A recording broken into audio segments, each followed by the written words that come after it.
Bah alors Jean-Guillaume, ça va mon cochon? C'est Julien de la chaîne Libre Expat. Alors je profite de cette petite balade sur les berges du Danube à Budapest pour te faire une petite vidéo. Tu vois, je me suis dit c'est sympa, il fait du soleil, j'ai envie de faire une petite vidéo pour les glands. Voilà, je t'appelle encore le gland, voilà, c'est moi qui décide jusqu'à preuve du contraire mon cochon. Alors, aujourd'hui on va faire une petite vidéo mon vieux, qui est importante puisque pour moi finalement c'est peut-être 80% du fait que tu vas peut-être passer un palier supérieur, en tout cas que tu vas rentrer dans un nouveau paradigme dans ta vie. Et c'est quelque chose qu'on néglige beaucoup, que ce soit dans la réussite professionnelle, personnelle, peu importe, voilà. C'est surtout l'aspect psychologique et psychique de l'être humain, voilà, qui fait qu'il passe un palier supérieur dans sa vie. Et il y a toute une déconstruction à mettre en place par rapport à pas mal on va dire, de facteurs qui ont fait ce que tu es aujourd'hui. Alors je vais m'expliquer mon cochon, détends-toi parce que je sens que tu t'excites. On est tous conditionnés par des facteurs culturels, sociaux, éducationnels, etc. qui font que on est ce qu'on est aujourd'hui, et pour que tu puisses t'élever, que ce soit socialement, professionnellement, dans ta vie privée, etc., il va falloir que tu déconstruises tout ce qui a été construit. Ouais, je sais, c'est emmerdant, tu te dis putain, fais chier, déjà je me suis emmerdé pendant 20-30 ans à être ce que je suis, en plus je suis un connard. Tu te dis merde, il va falloir déconstruire tout ça et passer à autre chose. Ben oui mon vieux, parce que malgré toi, tu n'es pas un connard à la naissance mon vieux. Tu vois, tu as été un con au fil des années en fait. Et ça, il va falloir que tu le déconstruises mon cochon, tu vois. Donc ne t'inquiète pas, je vais t'expliquer. Par exemple, on va partir de ce que je suis moi et de ce que j'ai été, puis de ce que j'aspire à devenir. On est conditionné à la base, et ça c'est pas de notre faute, tu vois, ça vient pas de nous. On est conditionné par déjà l'aspect éducation. Ça veut dire qu'on ne choisit pas dans quelle famille on est, on ne choisit pas ses parents, on ne choisit pas l'éducation qu'on va avoir, on ne choisit pas ce qu'on va nous mettre dans le disque dur, tu sais, quand on a 3, 4, 5 ans, etc. Et ça reste profondément en toi, c'est ancré en toi, que tu le veuilles ou non, il y a tout le subconscient qui travaille, et il y a toutes ces peurs, ces angoisses, ces barrières psychologiques qu'on peut te mettre dans le disque dur quand tu es tout petit, et qui font que finalement, ça va te rester à vie. Et si tu casses pas ces barrières-là, tu auras du mal à passer dans un nouveau paradigme dans ta vie. Alors par exemple, tes parents, ça c'est la première chose au niveau de l'éducation, si on parle de l'éducation, bah, tes parents déjà, tu vois, ils ont déjà un rôle bien plus important qu'on le pense dans la société, même si déjà on sait très bien que l'éducation ça fait tout, mais il y a beaucoup de parents qui peuvent négliger ça. Alors moi je ne vais pas me positionner en tant que moralisateur, je n'ai pas d'enfants, etc. tout ça, mais je veux dire ce que je dis là c'est prouvé, hein, je veux dire socialement parlant.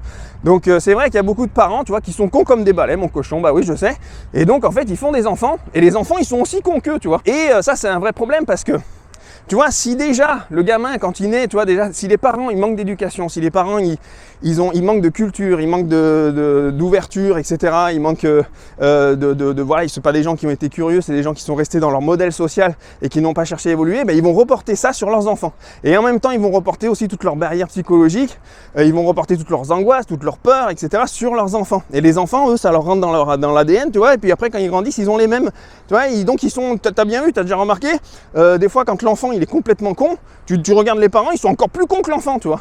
Donc tu te dis, tu vois, les chiens font pas des chats. Et ça, forcément, on peut rien y faire. Alors l'enfant, il peut y faire quelque chose à partir du moment où il grandit à l'adolescence, et il va peut-être à un moment, il va sortir peut-être de son environnement culturel, social, il va peut-être se détacher un peu de sa famille pour pouvoir justement essayer en tout cas, il va découvrir autre chose. Et s'il a des récepteurs, s'il est ouvert à ça, ça va peut-être le faire rentrer dans un nouveau paradigme qui va faire qu'il va se détacher de ça. Et en fait, finalement, je pense que 80% des gens, 90% des gens ont du mal à se détacher totalement de leur environnement culturel, social, éducationnel, etc. Et c'est ce qui fait qu'ils restent bloqués, tu vois, à un niveau, tu vois, ils ont plein de peurs psychologiques, de trucs, etc. Ils restent bloqués, ils n'arrivent pas à passer dans dans un nouveau paradigme, et ça c'est compliqué. Alors si on parle de moi, mon cochon, moi par exemple, j'en suis la preuve vivante, puisque mes parents sont des gens qui viennent d'un milieu très modeste. Ma mère, d'ailleurs ma mère a eu sa nationalité que très tard, elle est de parents immigrés siciliens, elle a eu sa nationalité française je crois vers les 40 ans, quelque chose comme ça, et mon père il vient d'un milieu ouvrier stéphanois, tu vois, où tu vois, dans ce type de milieu, c'est la picole et la castagne, hein, voilà, comme tout bon famille d'ouvriers toute bonne famille d'ouvriers qui se respecte. Et effectivement, tu vois, mes parents avaient, et je leur jette pas la pierre, bien évidemment, mais mes parents avaient beaucoup de barrières psychologiques parce qu'ils ne sont restés que dans leur environnement social, culturel et ils ont fréquenté que des gens qui étaient dans leur environnement social, culturel, qui étaient dans la même caste sociale, etc. Et c'est vrai que l'avènement d'Internet quand même a changé les choses, ça nous a permis de s'ouvrir à tout, s'ouvrir au monde et puis peut-être aussi de passer des paliers supérieurs et eux ils n'avaient pas cette chance. Donc c'est pour ça qu'il ne faut pas jeter la pierre à nos parents, etc. Ils ont fait aussi avec le monde qui les entourait, tu sais, hein, à part la télé et le journal papier, ils n'avaient pas grand chose pour pouvoir se cultiver, etc. Donc c'était un autre monde. Et c'est vrai que finalement il y a toute une génération qui a imprimé dans la tête de leurs enfants le même modèle social, culturel et le même mode de vie, le même mode de pensée à leurs enfants.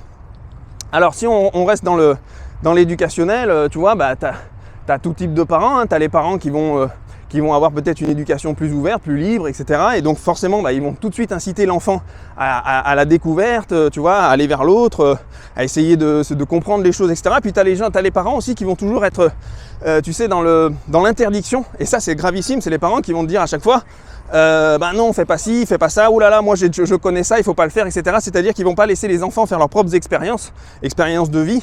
Alors bien évidemment, pas aller sauter d'un pont, et machin, etc. Mon cochon, t'as compris, mais ce que je veux dire, c'est qu'il y a des parents qui ont un système éducationnel qui est beaucoup plus ouvert et sur l'autre, sur la découverte, la curiosité, etc. Puis t'en as d'autres qui vont brider, voilà, et puis après t'en as d'autres qui sont plus dans une éducation, tu sais, la caresse un peu facile, etc. Mais là, on tourne plus du côté de Fourniret ou Marc Dutroux, là, mon vieux, là, c'est autre chose, là. Bon, t'as compris ce que je veux dire, mon cochon, tu vois, donc il y a tout ce côté-là. Déjà, c'est le passé familial, tu vois, le passé familial, il s'ancre en toi, et il est très dur, je crois que c'est un des facteurs les plus durs donc tu vas essayer de te désolidariser si tu veux passer dans un nouveau paradigme. Ça, c'est la première chose. Et puis dans l'éducationnel, tu as aussi bien évidemment l'éducation nationale, mon cochon. Tu vois, l'école, etc. Alors là, l'école, c'est une catastrophe. Je me demande si c'est pas pire, mon vieux.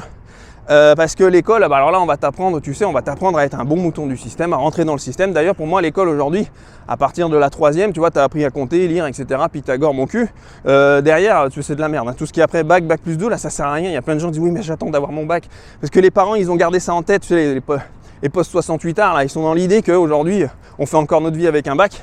Moi je crois pas, Internet est arrivé, aujourd'hui on a toutes les formations, tout ce qu'on veut sur Internet, on peut vraiment, tu as plein de sites Internet où tu peux te former sur des métiers précis, etc. Tout ça, tout se fait en ligne et vraiment tu as vraiment un accès à l'éducation. Aujourd'hui ça se passe sur Internet, d'ailleurs tout le système d'éducation nationale doit pour moi doit être totalement réformé, ça fonctionne plus du tout, c'est plus adapté à notre monde d'aujourd'hui qui est 100% digitalisé et il faut revoir il faut peut-être réorienter les jeunes sur des tonnes de spécialisation dans le monde du digital, mais ça c'est autre chose.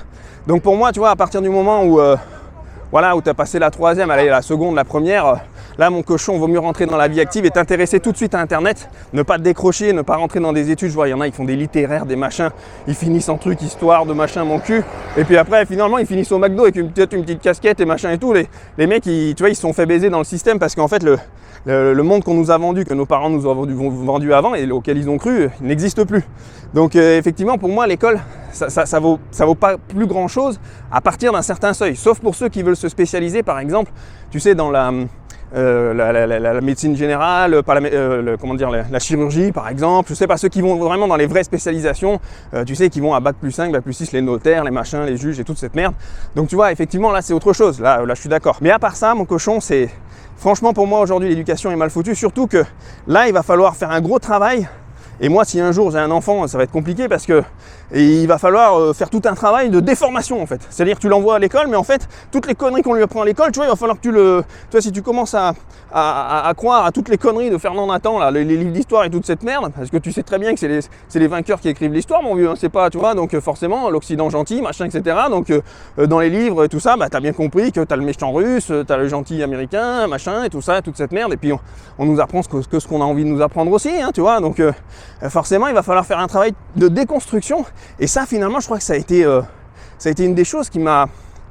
Et je pense que la plupart que vous regardez aussi, qui m'a le plus vraiment fait du mal. Tu vois, il a fallu totalement que je me décroche de que tu vois, que je me désolidarise et que je me déconstruise de tout ce qui a été appris à l'école, toute cette merde. Surtout en fait à l'école, tu as bien compris mon cochon, hein, c'est pas compliqué, tu as des mecs qui sont là-haut, tu sais, et puis ils font le système éducationnel de façon à ce que toi tu rentres dans le système en tant que fifron, tu vois, et que tu sois productif pour eux, que tu sois un impôt éternel, ce qu'ils appellent, hein, puisque c'est pour ça qu'on dit que les États feront jamais faillite. Pourquoi les États feront jamais faillite? Parce qu'on est des impôts éternels, mon vieux, tu vois ce que je veux dire, éternel dans le sens où toi tu vas crever certainement, mon vieux, tu vas bientôt crever d'ailleurs, je le sais, tu vas crever dans pas longtemps, mon vieux, mais t'es pas le centre du monde, mon cochon, tu sais bien que il y a le cycle de la vie, tu vois, on va crever, et puis derrière il y en a un autre qui prend le relais, etc. Tu sais, c'est comme, il y a plein de gens, et ceux qui se plaignent de, oui, les taxes en France et tout ça machin, dont je faisais partie aussi, tu vois, t'inquiète pas, tu auras toujours un autre pigeon derrière, tu vois, quand tu t'es fait plumer, tu as monté ta boîte, bah tu as toujours un autre pigeon derrière qui en montrera une autre qui sera plumée, etc. Ils le savent, tu vois, les hommes politiques là-haut, toute cette merde, tu vois, les mecs qui sont là-haut, ils savent très bien qu'il y aura toujours des pigeons pour se faire plumer, donc on est un impôt éternel, et donc dans le système éducationnel, le système de l'éducation nationale, on veut te faire rentrer dans un système pour être un bon produit du système, si tu puisses, toi, voilà, être un outil de production et que tu ramènes forcément le fruit de ta production à l'État et à ceux qui bouffent là-haut la gamelle, tu vois, qui eux d'ailleurs sont passés par un tout autre système. Alors soit c'est des nantis, etc., ils sont passés par, c'est l'aristocratie bourgeoise et tout ça, ou soit c'est des fumiers, parce que la plupart, tu sais bien, c'est des fumiers, mon cochon, tu sais, c'est vraiment, eux, c'est faites ce que je dis, pas ce que je fais, tu vois. Je ne vais pas rentrer dans le détail, mais tu sais ce que je veux dire, mon cochon. Donc forcément, il a fallu faire toute cette déconstruction par rapport à l'éducation nationale. D'ailleurs, je vais faire une dernière précision, mais je l'avais dit dans une vidéo. Tu vois, moi, les professeurs, j'en peux plus, en fait. Les profs de l'éducation nationale, j'en peux plus.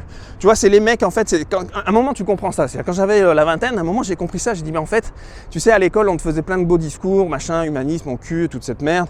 Tu vois, les mecs, ils étaient pleins de grands idéaux. Ouais, le capitalisme, parce que tu sais que l'école, c'est vachement politisé.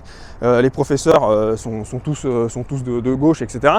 Alors que normalement, tu es à l'école pour apprendre, mon vieux, tu vois, ça n'a rien à faire, la politique à l'école. Mais bon, ça, c'est un autre sujet. Et en fait, j'ai compris une chose, c'est qu'à un moment, tout s'est déconstruit dans ma tête à partir du moment où j'ai compris que les professeurs, en fait, les profs, mon cochon, la plupart sont jamais rentrés dans la vie active, la vie professionnelle. Tu sais, la vie privée où toi, tu es un indicateur de performance, tu es un salarié, tu es un indicateur de performance pour ton patron, que tu le veuilles ou non, le monde est capitaliste, c'est comme ça. On vit dans une économie globalisée où c'est le capitalisme qui règne. Quand ce sera un autre système, mon vieux, on en reparlera, mais c'est pas le cas. Alors viens pas m'emmerder. Les professeurs, eux, en fait, ils sont jamais rentrés dans ce système-là, donc c'est facile d'avoir plein d'idéaux et tout ça, tu vois. En fait, eux, ils sont à l'école, ils apprennent plein de choses à l'école, et puis après, finalement, ils font une formation pour apprendre aux autres ce qu'ils ont appris à l'école. Tu vois le truc, en fait, ils sont jamais, les mecs, ils sont jamais allés plus loin que ça, donc c'est-à-dire qu'ils sont pas rentrés dans le système de la vie active, donc forcément, eux, ils sont sûrs, tu sais, en étant fonctionnaires, de gagner leur salaire en fin de mois, et même s'ils sont nuls, même si c'est des pompes à merde, parce que je te garantis que la plupart des professeurs que j'avais, mais putain, on s'endormait comme des cochons, tu vois, j'en avais plein le cul, tu vois, si on se faisait chier, moi, j'avais envie de gens, tu vois, c'est pour ça que moi, j'essaye de mettre de l'énergie avec vous, les gars, tu vois, quand je fais de la pédagogie avec vous, j'essaye de mettre de l'énergie, tu vois, moi, je vous fais des... Tu vois, c'est l'importance qui compte quand on veut vraiment transmettre quelque chose à quelqu'un. Il y a le discours, certes, mais comment fais-tu passer le discours, avec quelle intensité, quelle énergie, etc. Tu vois ce que je veux dire? Et la plupart des professeurs étaient des mollusques. C'était des sombres merdes, putain. Je te jure, tu t'endormais. Enfin, vous savez vous savez ce que je veux dire. La plupart des professeurs sont très mauvais, et pour moi, il devrait déjà y avoir un tri énorme là-dedans. Mais bon, si tu fais le tri, il ne reste plus personne, puisque personne ne veut faire prof dans ce pays de merde. Donc forcément, ils vont prendre de plus en plus de mollusques. Donc il va y avoir de plus en plus d'enfants qui vont s'endormir en cours, et il va y avoir de plus en plus d'abrutis dans ce monde, je te le fais pas dire, mon cochon. Donc voilà, donc pour moi, à partir du moment où j'ai compris que le système éducationnel fonctionnait comme ça, qu'on était simplement que des outils de production, et on nous apprenait pas, par exemple, tout ce qui était lié à l'entrepreneuriat, tout ce qui était lié à la création de valeur par soi-même, tout ce qui était lié au mindset, tout ce qui était lié à la gestion d'une entreprise. Alors qu'aux États-Unis, je sais qu'ils le font dans les écoles, ça c'est bien, c'est des bons points, etc. On nous a rien appris à, tu vois, l'avènement du digital. Moi, quand j'avais 17 ans, c'est là où on a commencé, tu vois, à taper sur Windows 95, tu vois, à chercher machin. Alors les mecs, ils tapaient quoi? Ils tapaient nichon, cul, etc. Bah ouais, parce que c'était tu sais bien que c'était des salasses. Mais à part ça, tu vois, on s'y intéressait à peine, et les professeurs, ils étaient complètement largués. Ils avaient 50 balais, c'est limite, tu vois, eux, ils connaissaient juste, tu vois, l'histoire de Napoléon, mon vieux, ils étaient complètement perchés, tu vois. Pour eux, Internet, c'était comme aujourd'hui quand on parle de la crypto avec les gens plus âgés. Ils sont là, ouais, c'est de la merde et tout machin, et puis dans 10 ans, on en reparlera, mon vieux. Tu vois, c'est pas parce que ce sont des professeurs, c'est pas parce que c'est l'éducation nationale qu'ils ont raison. C'est pas parce que ils font figure d'autorité que effectivement ils donnent la vérité. Tu comprends? Ou alors qu'ils ont le bon système mis en place. Non, c'est un système obsolète qui est en train de mourir, et aujourd'hui, il est assez dangereux pour moi malheureusement, même si on n'a pas le choix, je ne suis pas en train de dire qu'il ne faut pas mettre ses enfants à l'école, mais il est assez dangereux, c'est assez nocif et dangereux pour les enfants. Et les enfants devront faire, quoi qu'il arrive, un travail de déconstruction, un moment ou un autre, passer la vingtaine, etc. Surtout dans le monde digital qui arrive et dans lequel il y a aucune... L'école n'est pas du tout préparée aujourd'hui à ce passage au monde digital. Et donc les enfants, heureusement, Dieu merci, il y a Internet encore aujourd'hui, et les enfants devront faire ce travail de déconstruction, quoi qu'il arrive. Et c'est un travail que j'ai fait moi-même, mon cochon. Tu vois, il a fallu que je déconstruise par rapport à ça. Donc déjà, quand tu pars du principe que tes parents déjà sont très cons, tu vois, plus en plus tu rajoutes à ça l'éducation nationale qui rajoute une couche.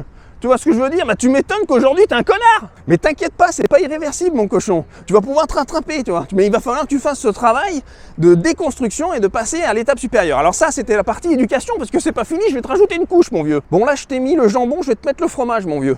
Maintenant, il va y avoir aussi l'environnement culturel et social. Alors, si on part bien évidemment de mon parcours, tu vois, on n'est pas tous égaux là-dessus, parce que tu as des gens, ils vont naître dans les cités, tu en as d'autres, ils vont naître dans les campagnes perdues, tu en as d'autres, ils vont naître dans les villes, tu en as d'autres, ils vont naître auprès des quartiers où il y a une mouvance, je sais pas moi, il y a peut-être la culture de l'entrepreneuriat, etc. Tu vois, etc. Puis tu en as d'autres, ils vont vivre dans des déserts où il y a vraiment rien, il y a une pauvre identité culturelle, c'est très, voilà, là où c'est très pauvre socialement. Et on n'est pas tous égaux là-dessus, et là aussi, malheureusement, on part pas tous du même piédestal. En ce qui me concerne, moi j'ai passé une grande part de mon adolescence dans une petite ville en fait qui était entre des grandes villes, et pour moi c'est le pire que tu peux avoir, parce que ce genre de petite ville, tu sais, j'entends souvent les mecs de banlieue là qui se plaignent, ils disent oh on en chie machin, etc. Mais les mecs qui sont en banlieue parisienne ou lyonnaise ou je sais pas moi autour des grandes villes, mais les gars, vous vous rendez pas compte de la chance que vous avez. Vous prenez un RER, vous avez je sais pas moi, en une demi-heure, vous êtes à Paris Centre ou à Lyon, vous avez un accès à une grande ville, vous avez accès à toute cette culture, l'argent, etc. Oui, je sais, mon cochon, va falloir sortir les doigts du cul. Oui, il va falloir certainement faire plus que le petit bourgeois qui est né dans son quartier et puis qui lui a accès à tout sans rien demander et tout ça. Mais par contre, tu as quand même accès à tout ça. Moi, j'ai vécu dans une ville où, comme je t'ai dit, c'était soit l'alcoolisme, soit la dépression. La plupart, ils avaient les deux, putain. Tu vois, il y avait rien. C'est-à-dire que si tu n'avais même pas de permis, je me souviens, j'avais 18 ans, j'avais pas encore mon permis. Si tu n'avais pas le permis, tu allais dans les agences d'intérim de clochards. Il n'y avait même pas l'avènement d'Internet à ce moment-là. Tu avais quoi? Tu avais 3 pauvres usines pour aller bosser. Tu finissais à empaqueter du carton ou à finir à 3h du matin avec une charlotte sur la tête, des petites bottes et machin, en train d'empaqueter des compotes de fraises dans des chambres froides, mon vieux. Tu comprends? C'est la vraie misère sociale pour moi en France. C'est celle-là. Me dites pas que c'est des mecs de banlieue qui ont des joggings du Bayern de Munich, là, des baskets Nike et machin, et qui ont tous la dernière PlayStation et machin, et qui sont là, oh, on en chie, putain, et tout machin. Tu te demandes, ils ont tous des grosses bagnoles et machin. Dans la ville où j'étais, il y avait que des clochards, tu comprends? C'était vraiment très pauvre culturellement, socialement. Il y avait vraiment rien. Et puis il fallait avoir de l'argent pour aller dans les grandes villes autour, parce qu'elles étaient bien plus loin que le mec qui habitait en banlieue parisienne, lyonnaise, toulousaine, tout ce que tu veux. Et donc ça, malheureusement, que tu le veuilles ou non, ça va te conditionner. Puisque moi, mon adolescence, je l'ai passé dans ces endroits-là. En plus, malheureusement, mes parents, ils avaient fait des conneries, on a fini en Banque de France, mon vieux, endetté, on avait plus de 100 000 € sur le dos de dette. Ben forcément, qu'est-ce qui s'est passé? On a fini en quartier HLM. Je te laisse deviner le merdier, mon vieux. Mais j'étais pas malheureux, mon cochon. Tu vois, j'étais pas malheureux parce que j'ai toujours eu cet optimisme en moi, tu vois, j'ai toujours su que je pouvais faire quelque chose et ça venait de moi. Mais par contre, j'avais, moi et mes frères, parce que je pense qu'ils ont eu la même sensation, on avait cette sensation, tu vois, d'être bloqué par notre milieu social et culturel. Et quand c'est comme ça, par notre environnement, social et culturel. Et quand c'est comme ça, quand tu habites dans un trou, mon cochon, parce que je sais que la plupart qui regardent cette vidéo, c'est des paumés, des gueux, des alcooliques ou des toxicomanes. Donc le seul conseil que je peux te donner, mon cochon, c'est qu'il faut que tu te tires. Il faut que tu sortes de cet environnement social et culturel, parce que là, on ne pourra rien y faire. Tu vois, là, tu as beau penser Bill Gates, tu as beau écouter toutes les vidéos de motivation, tout ce que tu veux, tout ce qui est en rapport avec le business, l'entrepreneuriat. Si tu ne sors pas de ton environnement social et culturel, il te rattrapera, mon vieux. Il te rattrapera, ou alors il te mettra des barrières, tu comprends? Parce que tu auras toujours des gens autour de toi qui sont eux conditionnés aussi par ce milieu social et culturel. Et donc forcément, s'ils sont conditionnés eux aussi par ce milieu, ils auront forcément toutes ces barrières psychologiques qui peuvent te freiner, tu comprends? Parce que qu'on le veuille ou non, même si tu es hyper fort dans ta tête, même si tu as tout ce que tu veux, on est des êtres sociaux, et donc on est forcément toujours impacté par ce qui nous entoure. Et quand tu as des gens qui sont soit toujours négatifs, soit qui ont des barrières, soit qui ont, qui sont qui sont limités intellectuellement ou etc., bah forcément ça va t'atteindre et forcément ça va te rendre très con. Alors déjà que t'es un connard, comment on va faire mon vieux? Tu sais, il y a les millionnaires ou les gens qui ont de l'argent, pourquoi ils fréquentent les millionnaires? Ils fréquentent les millionnaires ou les gens qui ont du fric parce que forcément, qu'on le veuille ou non, l'argent n'est qu'une conséquence d'un parcours de vie. Tu vois, parfois de l'intelligence, parfois des gens qui sont malins, parfois des gens qui ont compris le système, etc. Et en fait, ils fréquentent des gens riches parce que ça permet de s'élever, de passer toujours un palier supérieur. Tu comprends, quand tu fréquentes des gens qui ont des parcours de vie extraordinaires, tu peux faire de ta vie quelque chose d'extraordinaire parce que tu vas mettre la barre plus haute pour toi.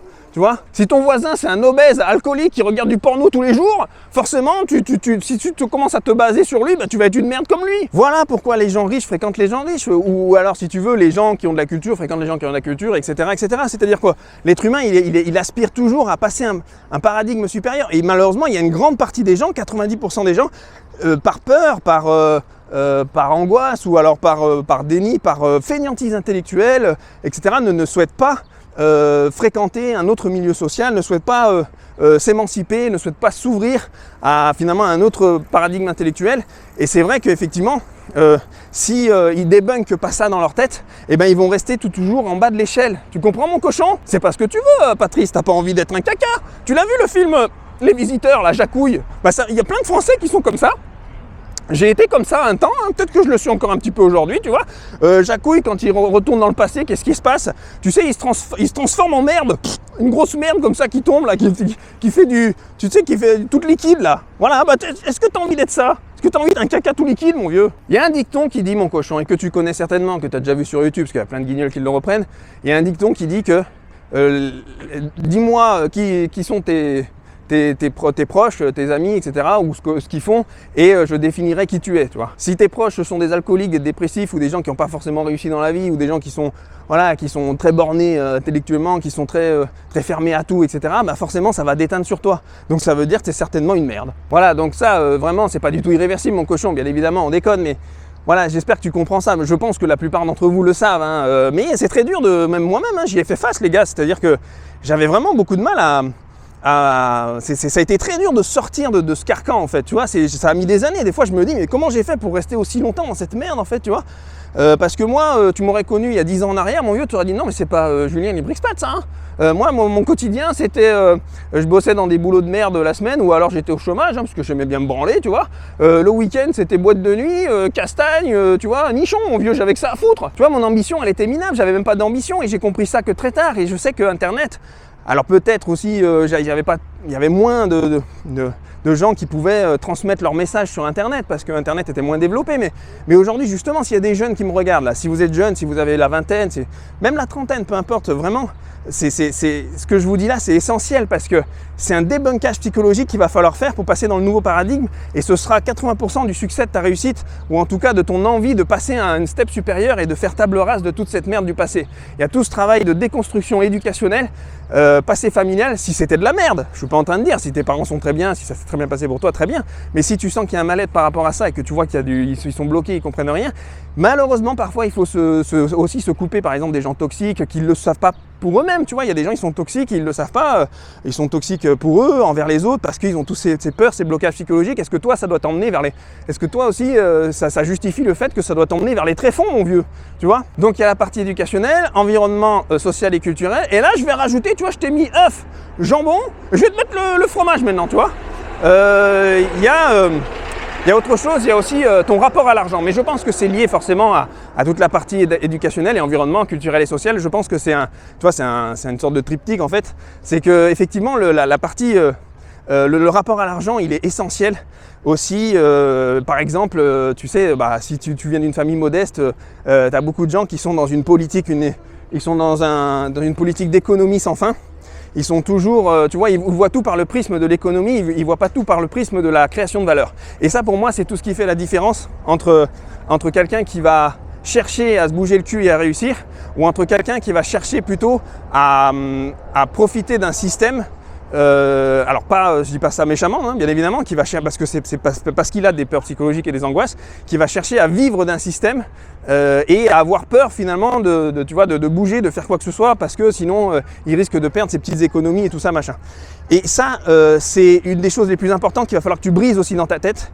C'est que par exemple, mais je pense que si le fait que tu fréquentes des gens qui gagnent de l'argent, des gens qui t'en parlent, des gens qui font des vidéos, des gens etc., c'est très important que tu le fasses, parce que ça va aussi t'amener, ça va te faire comprendre qu'il y a un autre monde qui est possible.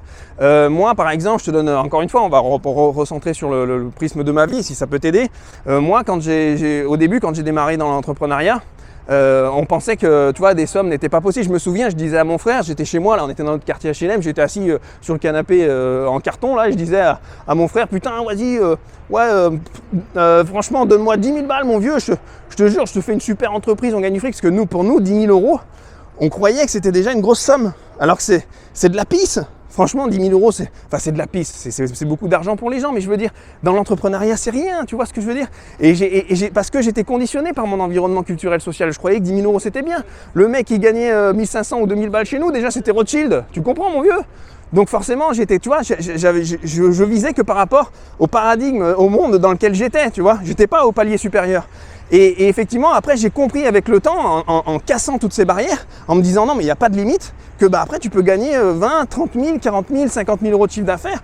Je me souviens que quand, par exemple, on avait démarré avec mon frère, il avait fait un truc qui nous avait permis de gagner quand même voilà, beaucoup d'argent. Et tu te dis, waouh, en fait, Internet, tout est possible, en fait. Il y a des sommes que tu n'imagines même pas. Et tu te dis, ah ouais, en fait, c'est ça Internet, il n'y a pas de limite et te fixe jamais de limite. Donc casse ton rapport à l'argent et surtout ne te fais pas dominer par l'argent. C'est pas l'argent qui te domine, c'est toi qui le domine. Tu comprends? Tu n'appartiens pas à l'argent, c'est l'argent qui t'appartient. Donc il y a beaucoup de gens qui sont conditionnés par leur, par exemple, tu vois, ils ont leurs économies, leurs machins, ils veulent pas être touchés, ils ont peur, ils sont prostrés de faire quelque chose dans la vie, de réaliser leurs rêves, de se lancer dans un projet entrepreneurial. Parce qu'ils ont peur de toucher à leurs économies, d'une vie, de machin, de trucs, etc. On s'en branle, mon cochon, c'est du papier. On se torche le cul avec. Par contre, ne fais pas les choses débilement, ne va pas au pute ou au casino, putain. Si tu as un projet entrepreneurial, un business à lancer, que tu as des économies, etc., et que tu as envie d'en mettre une partie dedans, j'ai déjà fait une vidéo aussi, les gars, pour l'investissement. Je vous ai déjà dit, il y a des investissements d'avenir qui fonctionnent si tu investis long terme et intelligemment, dont la crypto fait partie, mon cochon. Si tu as envie vraiment, bah, c'est ça, c'est que l'argent, il doit être quelque chose qui travaille, qui ne doit pas rester sur ton compte en banque, c'est quelque chose qui doit faire, tu vois, qui doit circuler. L'argent circule sans cesse. Les gens qui ont le plus d'argent dans ce monde, ils ont tout leur argent est investi dans la bourse, les actifs IMO, la crypto, tout ce que tu veux, les business, etc. Tu vois, c'est juste un moyen de faire circuler l'argent. Plus tu as de l'argent, plus ça te permet d'investir dans des projets qui te permettent d'en gagner encore, etc., etc. Ne laissez pas votre argent sur les comptes bancaires. Les gens font d'une part, les gens font trop confiance en ça, et de deuxième part, l'argent, en plus avec l'inflation, etc., même si tout se casse la gueule aujourd'hui, hein, il n'y a plus vraiment de... Là, actuellement, il n'y a pas d'endroit miraculeux où faire de l'argent, mais ce que je veux dire, c'est que de toute façon, quoi qu'il arrive, il est bouffé aussi par l'inflation, etc. À quoi ça sert? Donc il y a trop de gens qui sont dominés par leur pognon et qui finalement, leur pognon a créé une peur, une bulle de peur dans laquelle ils n'arrivent plus à en sortir. Et ils ont peur de tout, ils ont peur de dépenser, ils ont peur de machin, etc. Et donc ça, c'est pas bon pour toi, c'est pas bon pour passer à un niveau supérieur. Il faut que tu te détaches de ça, il faut que tu te détaches de l'argent. Et tu sais, ce qui va faire que tu vas gagner de l'argent, c'est pas le fait que tu économises jusqu'à la fin de tes jours comme une merde. Ce qui va faire que tu vas gagner de l'argent, c'est la confiance en toi, c'est l'acquisition d'expérience. Et pour acquérir de l'expérience, qu'est-ce qu'il faut faire? Il faut se lancer dans des projets, il faut faire des choses, il faut se lancer dans des business, des machins, investir, tester des choses. Et si tu fais ça, tu comprends que le système, tu peux débloquer à chaque fois des barrières, et tu montes. Tu vois, d'un coup, la confiance, tu la gagnes. Et plus tu gagnes la confiance, tu te dis, bah, je m'en bats les couilles, j'ai perdu du fric, et bah, je sais comment en regagner. Parce que ce qui compte, c'est, tu vois, l'argent n'est qu'une matérialisation de ton expérience, de ta capacité à en générer. Tu comprends ce que je te dis ou merde là? Tu commences à me faire chier. Ne t'énerve pas, Fabrice. J'essaye de t'expliquer les choses, tu comprends? Mais je sens que t'es un petit peu prostré, toi, t'es comme ça, t'es là, qui c'est ce con là, machin, toi, là, donc là, je te caresse un peu la nuque là, tu vois, là, ça va, tu te sens mieux, tu vois, tu respires. Ah, ça fait du bien, tu aimes ça, hein? Voilà, mon cochon, ça va mieux là, tu vois, tu te sens mieux, tu te sens détendu. Alors effectivement, tu vois, c'est ça, c'est que ça aussi, ton rapport à l'argent va devoir être complètement modifié, tu vois. Il va falloir faire une déconstruction là-dessus si tu veux bloquer sur cette chose-là. Donc, on répète, mon cochon, parce que je sais que t'es pas très bien fin, la plupart, vous êtes tous des cons. La première chose, c'est le passé familial, les croyances établies, hein, parce que les parents qui projettent leurs croyances sur leurs enfants, ce sont des croyances établies. Voilà, rien n'est impossible. Tu peux tout réussir avec l'envie et la détermination. Et voilà, ça, il va falloir faire une déconstruction déjà sur le côté éducationnel. En plus, l'école qui rajoute une couche, mon cochon, je te raconte pas. Et puis, il va y avoir aussi toute la partie culturelle, environnement culturel et social. Ça, c'est si tu es dans un trou, si tu te fais chier, si tu es même dans un quartier, une cité, si tu es dans je sais pas moi, une campagne perdue où les gens sont vachement fermés d'esprit et tout, essaie de t'ouvrir. Et je pense que l'expatriation est une solution. L'expatriation ou le voyage, si tu veux, tu vois. Donc tu voyages, ça te permet d'ouvrir et de t'ouvrir l'esprit, etc. Et de rencontrer des nouvelles cultures, des nouvelles choses, de comprendre qu'il y a autre chose qui existe que ton putain de bled, tu vois. Et la troisième chose, c'est ton rapport à l'argent. Voilà. L'argent, c'est toi qui dois dominer l'argent, c'est toi qui sais faire de l'argent, et c'est pas l'inverse, c'est pas l'argent qui va te dominer, c'est pas l'argent qui va conditionner les actes dans ta vie, qui va conditionner le fait que, ou alors qui va annihiler tes rêves et qui va faire en sorte que tu penses ne pas avoir les moyens d'avoir les moyens de tes ambitions en fait, c'est-à-dire d'acquérir de l'expérience, de créer des entreprises, d'avancer, etc. C'est pas grave, l'argent, tu sais, dans la vie, on en gagne, on en perd. C'est pas un souci. Moi, j'ai monté une start-up avec mon frère, on s'est cassé la gueule, on a perdu 60 000 euros, 70 000 balles. J'en ai rien à branler, mon cochon, parce que je les ai regagnés, tu comprends, parce que j'avais confiance en moi. Tu vois, on avait confiance en nous, on savait que c'est ça. On pouvait regagner de l'argent, c'est pas grave, c'est pas la mort. Là, sur les marchés, en ce moment, on prend une casquette, on s'en bat les couilles, tu comprends? Parce qu'on peut en regagner de l'argent. Là, si je fais ce que je fais sur YouTube avec la confiance que j'ai, c'est parce que dans ma tête, faut pas croire, ça n'a pas été facile. J'ai déconstruit toute cette merde. Tu vois, je suis dans un environnement de clochard, donc forcément, il a fallu que je déconstruise tout ça. Et je sais que c'est plus dur que la plupart des autres. Et la plupart des gens, ils se plaignent, ils disent oui, mais l'autre, il a plus parce que lui, il avait plus de chance. Mais on s'en branle, putain. Mais ce que je veux dire, c'est que ce soit plus dur ou pas, que tu viennes du milieu, déjà tu es né en Europe, déjà c'est pas mal mon gars, t'es pas né en Afrique, en Tanzanie, je sais pas où, toi dans des endroits où il n'y a pas un rond, où les mecs ils ont vraiment, là ils sont coincés, tu vois, ou en Inde, ou je sais pas où, dans des endroits où vraiment c'est cuit. Déjà t'es né en Europe, c'est une première chance, peu importe, que tu sois cul de jatte, con, toi que t'aies une tête de cul, c'est pas grave, t'es né en Europe, c'est déjà une chance. Donc forcément, tu n'as pas le droit d'échouer, tu comprends? En tout cas, tu ne peux que t'élever. Tu as toutes les infrastructures, le truc aujourd'hui en Europe pour réussir, tu comprends? Donc oui, il y a de l'injustice dans l'égalité des chances, mais on s'en branle, mon vieux, tu vois? Les mecs qui sont toujours en train de se plaindre, ils sont ah Julien, ouais, machin, comment on va faire et tout, ouais, mais moi l'autre il avait plus de... On s'en branle, fais pas chier, ok? Tu vois, je commence déjà à m'énerver là. Ça y est, en plus il fait plein cagnard là. Bon allez, moi je me tire, j'en ai plein le cul de toute façon. À plus.